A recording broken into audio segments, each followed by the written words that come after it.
gashi nan mun shigo ga cikin profile ɗin application ɗin.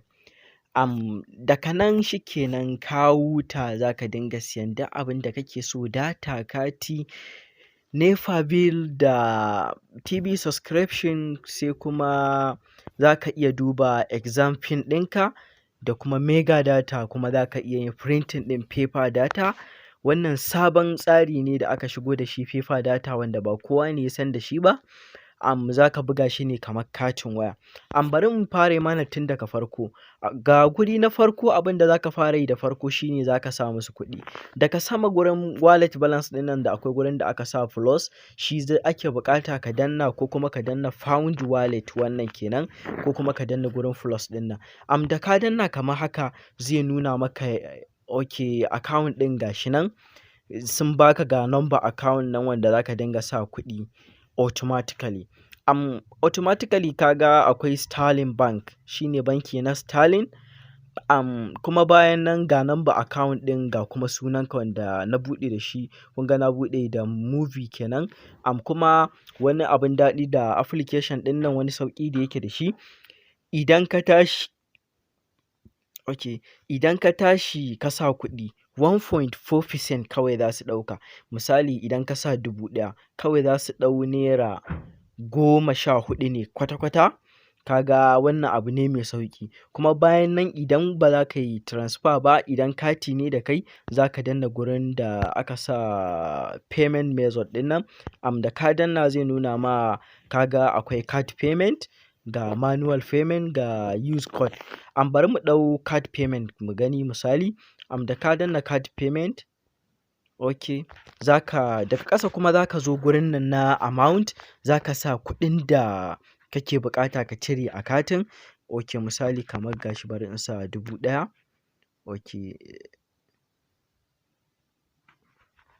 Okay, gashi na danna na sa 1000.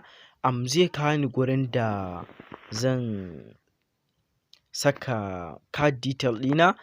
A nan sai ka sa card detail ɗinka, nan kuma validating date shine kamar 10 ga watan 10 2023 misali.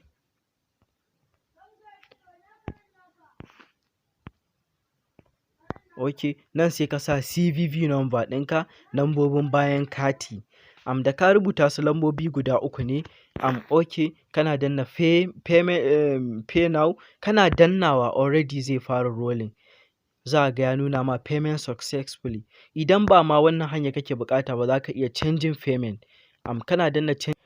Okay, bayan ka danna change payment ɗin nan, da akwai zaɓi guda biyu. Haka na idan kana amfani da PayPal account, za ka iya dannawa ya canja. Bari ya canja mana izuwa ga PayPal. You redirect to PayPal to complete this payment using your selecting founding method. Za ka iya amfani da PayPal account ɗinka.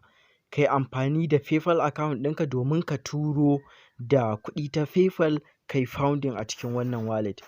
Bari mu danna cancel mu koma baya. Okay, kuma hanya ta gaba akwai ta manual payment, wannan gurin kenan. Kana danna manual payment ɗin nan, za ka ga akwai banki mai suna UBA. Banki UBA, ga suna Yikin Sahid Babatunde, ga account number ɗin a nan. Minimum, shi matsalar wannan minimum of ɗinsa sai dai in ka sa 2000 shine za a karɓa. In ba 2000 ka sa ba, za su yi ma founding wallet, za su turo ma da kuɗinka. Amma shi wannan ba shi da caji ma kwata-kwata. Da ka sa nan za ka sa sunan wanda ya turo kuɗin a nan gurin. Da ka sa sunan wanda ya turo kuɗin a nan misali, nan kuma ka sa amount ɗin da ka turo, sai lokacin da aka turo, sai ka sa kamar ƙarfe 12 o'clock. Okay, 12 o'clock. Ka gane? In PM ne sai ka sa PM, in AM ne sai ka sa AM. To da ka danna send proof, zai dinga checking. ba za a nan da baya haura minti 5 za a ga yayi founding shi wannan manual payment ɗin, tunda kaga manual payment ma'ana kaga wanda ka turawa shi zai zauna ya duba ya ga ka turo sai ya sa maka kuɗi a wallet ɗinka.